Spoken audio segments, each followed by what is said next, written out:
Hello, it's Nostradamus. Welcome to Foreign Age News. Electronics and radar from the M1. Atomic activity on the moon. Atomic blast on the Earth. Atomic activity on the moon. Now, if you don't mind, I want to get straight stuck in to methane report. Ooh, excuse me. I need to report on some recent rather high increases in concentrations. Now, for anyone that's not seen my videos before, I'm just going to quickly show you where I get my data from and how I arrive at my figures. I'm on the NOAA IASI website, and on it you can get lots of atmospheric data from the two METOP satellites, METOP 1 and METOP 2, and you get two sets of data, morning and afternoon. And if you go on it, I get all my information here. Mixing ratio of methane. So this is from yesterday's figures, METOP 1 satellite AM, and click on that, and then it gives you all the different readings, methane concentration in the atmosphere at all the different levels. And what I do, or what I have been doing for quite some time now, is taking my measurements at the same levels each week. Every Sunday I take the figures from the Saturday at 931 millibars, at 706 millibars, 477 millibars, which is about halfway up in the atmosphere, 300 millibars, which is where most of it collects when it rises up. And I've just recently started taking measurements even higher up at 151 millibars to see what's been going on up there. So you click on one,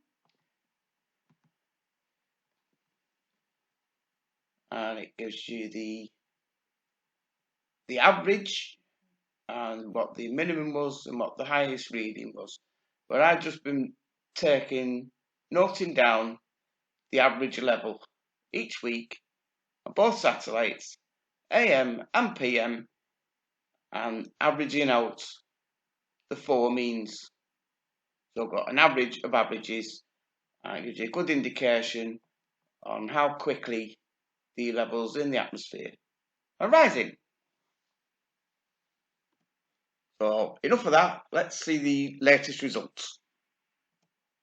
My latest report was 3 weeks ago now, and what I'm trying to do is go into a little bit more of a breakdown of what's actually going on. So as you can see, my latest figure is 1859.8 parts per billion atmospheric concentration of methane, and this is, like I said, what's the numbers? 931, 706, 477 and 300 millibars. So this is more a good average to go by. As you can see, it's gone up 3.1 parts per billion since last week. This is my 3-week moving average, which I plot the graph with. And this figure's an average of the 3 weeks, the week before the actual week and the week after. As you can see, we're at record highs and heading up. Now, you may see some reports where the figure is actually higher than my figure, but bear in mind this is an average of the whole atmosphere, not just where it's the higher concentrations are higher up. Now, I've inserted these green vertical bars to just show how much it's risen in the last 10 weeks of measurements. As you can see, it's gone up just over 10 parts per billion. I'm going to compare that to the same time last year. And this time last year, the levels were at 1847-ish. Now we're at 1850, 57, 58-ish. It's actually 1850, almost 1860, the actual figure, but I'm going off the average from the last 3 weeks. So we're actually right at the top of the graph. But the increase over the last 10 weeks has been quite similar to the increase for the 10 weeks leading up to this time last year. You see, we're much, much higher than 12 months ago. But it's very variable.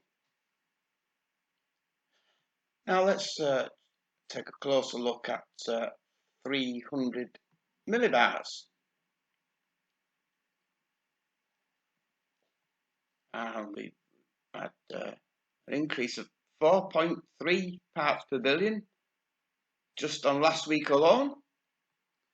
And it does seem to be accelerating quite a lot. I've marked off here the past 7 weeks rise. See how much it's gone up. It's gone up over 20 parts per billion since just 10 weeks ago. And this is where we're at just shy of 1900 parts per billion today. This time last year it was on 1880, so that's gone up a whole 20 parts per billion in 12 months. And in the 7 weeks previous, it rose by similar amounts. So I now want to concentrate on what's going on higher up in the atmosphere. And I've just recently started taking the readings at 151 millibars. And I've plotted graphs. And this is for just the last 28 days worth of data. And the blue line is showing at 477 millibars. It was quite steady for a while, but it's gone up again, and that has increased by 9.5 parts per billion over the last 28 days.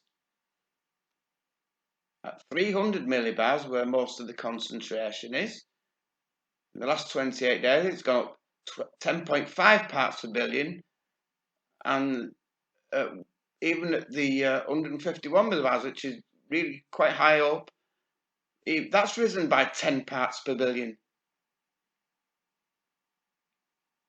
And comparing it to the same time 12 months ago, we can see how much higher it is comparing it to back then. And at 300 millibars, we're now at 21.5 parts per billion higher than this time last year.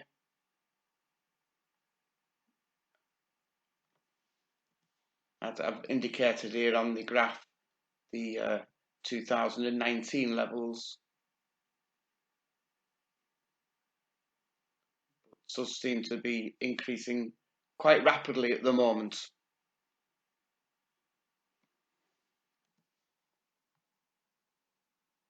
Now, some of you may have watched Dutch Sense's video earlier on today, and he was reporting on the apple fire in Southern California. And these are the latest images. No sign of it put out. Looks like it's flaring up even more. And it was proposing that methane was escaping along the San Andreas. See, this is the San Andreas. Yeah. And another fire to the north, not as severe as this one. and it catching fire.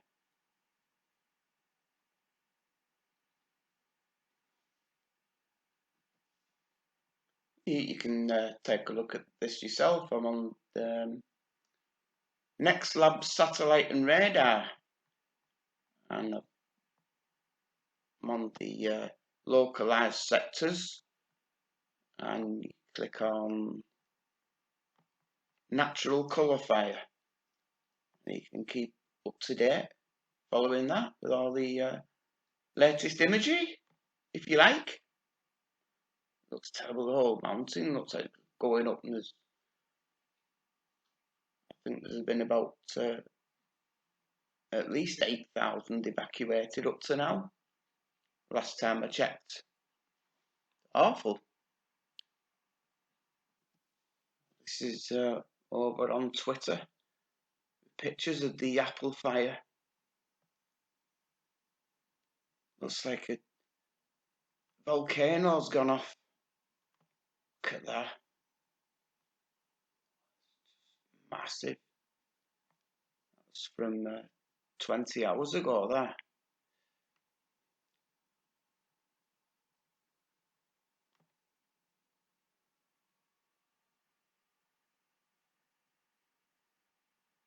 Like there's another smaller one started up here.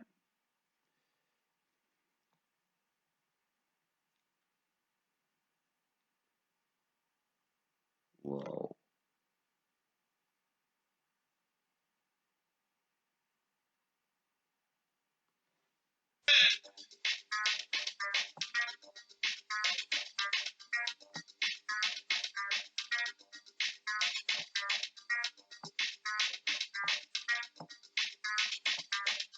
It's humongous. The brave firefighters. Let's have a look at the latest.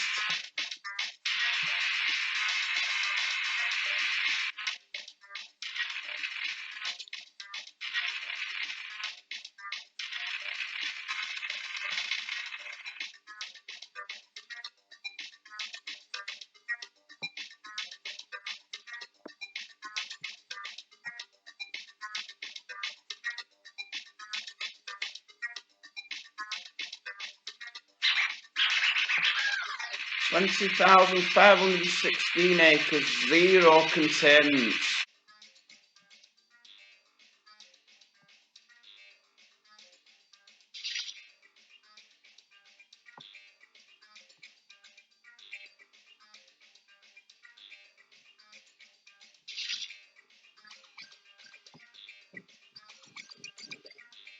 That for a picture.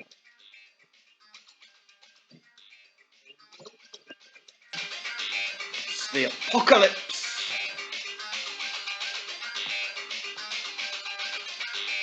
Apple fire.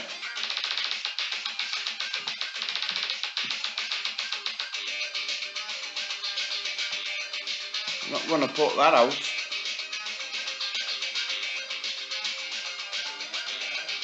Look at that.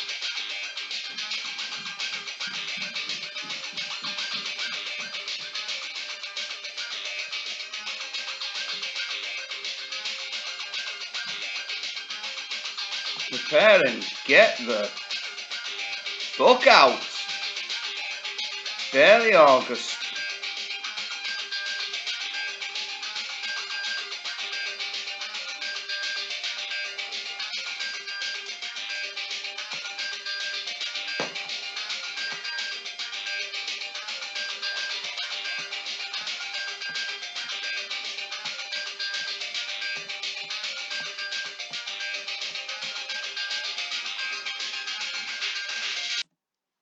I'm over on CAMS now, methane, and I wanted to investigate whether there was indeed any methane coming up along the San Andreas Fault. Set the base time back to Wednesday, North America, surface level. And the fire is round about here. There's the lake, it's northwest of the lake. the mountains here, which is all ablaze, the apple fire. So let's run this and see what the methane's been doing. If it'll load up. It doesn't want to.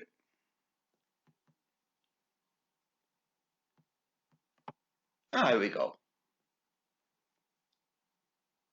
Look at that.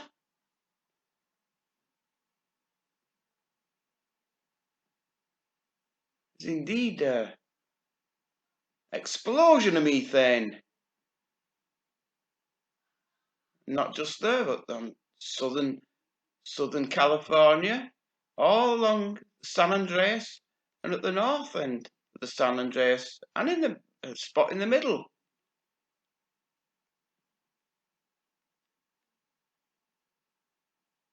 That is could be a sign of a upcoming large earthquake, as well as a candidate for starting the fires that are breaking out. Well, I've got cams up. Let's have a look what's going on in the Arctic.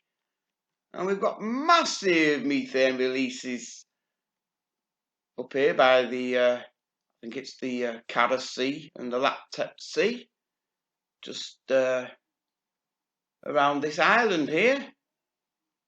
Huge methane emissions.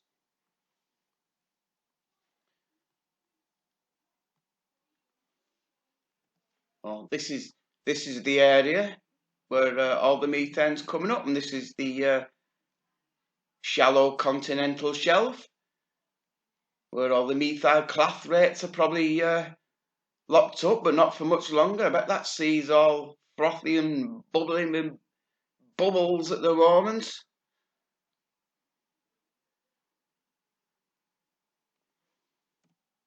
I reckon we're due for a massive volcano to go off. It's well overdue. They happen time and time again in Earth's history, and it's been quite a while since one sent us into a nuclear winter. And I've talked a lot in previous videos about Mount Rinjani on Lombok, which was a bit of a nuisance a long time ago. This one of interest at the moment, it's Raung, showing increased activity in all these Indonesian volcanoes. Any of them could blow the top at any moment, and these are big massive blasts if they decided to go full pelter, and they're all because of the nature of the magma, they're all very sulfuric. And we've got another one up here. Where is he? Let me zoom out and get my bearings for Papua New Guinea. Is it here? Here we are. Got Manam. That could go off. Big style.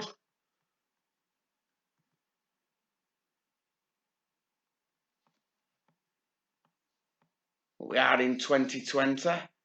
We could have blup going off, or BAM! That could send us into a new ice age. Imagine that. And then not to mention the Icelandic volcanoes. One of them's would you a big one there as well? They might all go off at once. There's been a lot of very deep earthquakes last week or two. All shifting. Something big's gonna be going down very shortly. Let's just have a quick recap of Izzy Isis.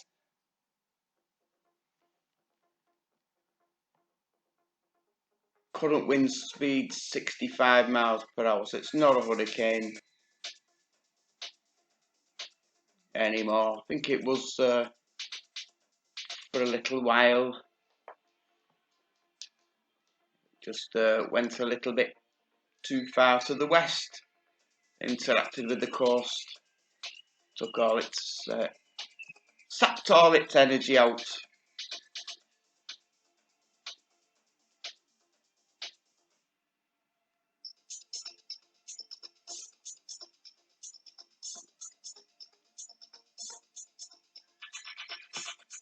I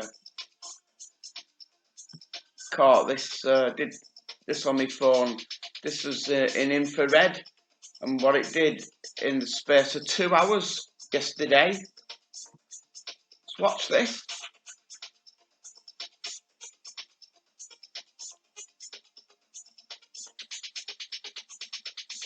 Boom! Just 2 hours it took to go from nothing to that. I've never seen a storm like that before. This doesn't bode well for any future storms.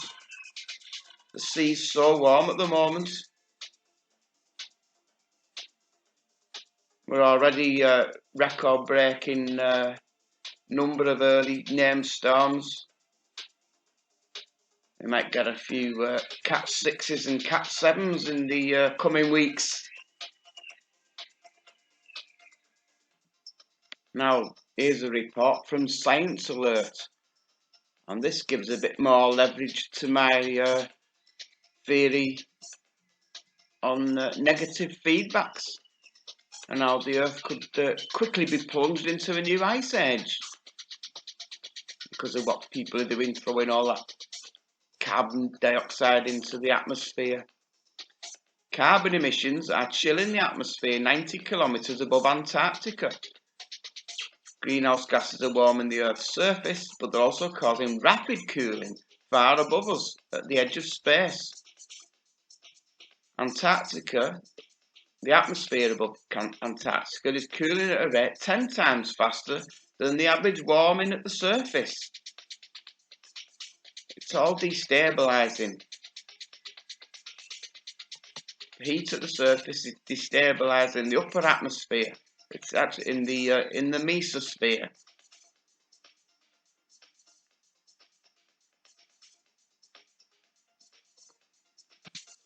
So I'm going to make a prediction now, whether the polar ice totally melts away or not. This coming winter, I think the whole northern polar vortex is going to destabilise, and the whole northern hemisphere is going to freeze. And due to the high ocean temperatures, there's going to be more evaporation and record snow, and it's going to be snow everywhere that you will not believe. And it's going to be the end of civilization if it doesn't happen by any other means beforehand, that is. But it's going to be meters of snow everywhere. North America, Europe, Northern Asia, the whole lot, snowed under, finished, goodbye. And here's something else you can say goodbye to. World scientists band together to save endangered scrotum frog from extinction.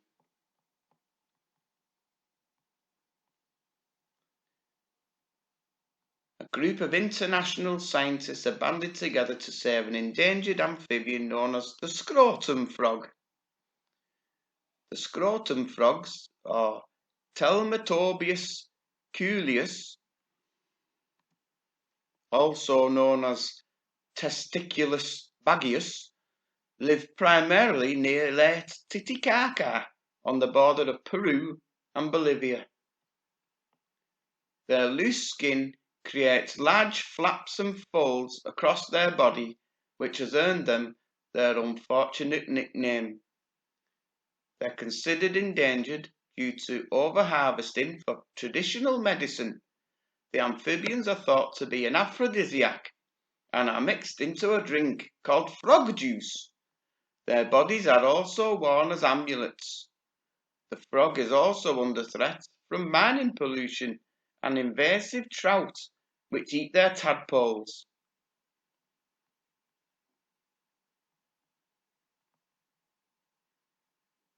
Poor little scrotums. Now then,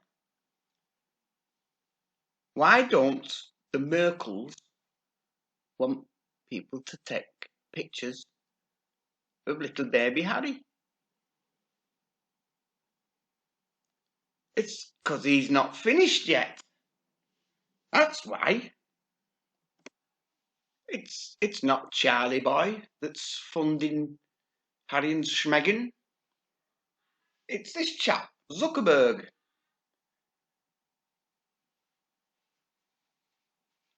He's building an android. It's all in his plan for world domination.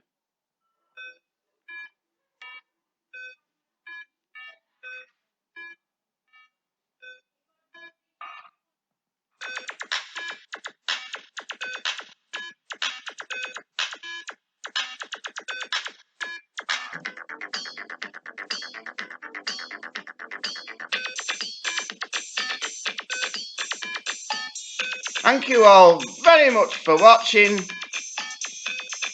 Don't forget to like and subscribe. See you all next time. Look after yourselves. If there is a next time.